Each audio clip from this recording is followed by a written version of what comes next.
Vote আসতেই শুরু হিংসার খেলা। শুধুমাত্র বিজেপি করাই ছিল অপরাধ।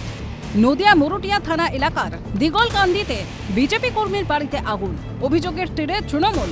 ঘটনাস্থলে পুলিশ পৌঁছলেও এখনো পর্যন্ত কোনো প্রকার পদক্ষেপ না নেওয়ার অভিযোগ পুলিশের বিরুদ্ধে। টিএমসির পায়ের তলা মাটিই নাই।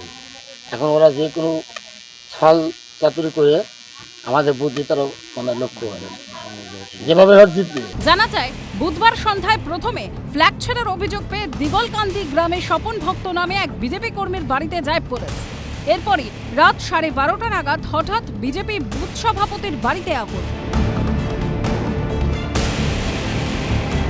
দুজন সক্রিয় কর্মী আছে মতুয়া সমাজের লোক, তো সেই দুটো ব্যক্তির উপরে পুলিশ পাঠিয়ে তাদের নামে কমপ্লেন করে পুলিশ পাঠিয়ে যে রাত্রেবেলা অত্যাচার করেছে এবং তাদের এই বিভ্রান্তি ওদিকে অন্য পাড়ার দিকে ঘটাচ্ছে।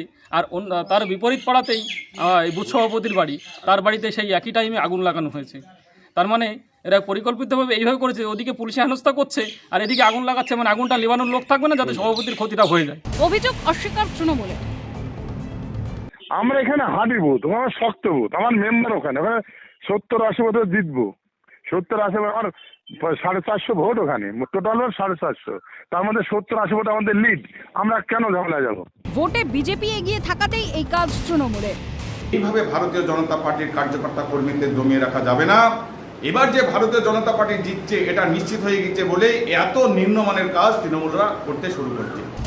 ভোটের আবহে অনিশ্চয়তা থেকেই এতটা মারমুখী তৃণমূল। তন্ময় ভট্টাচার্যের রিপোর্ট, ক্যালকাটা নিউজ।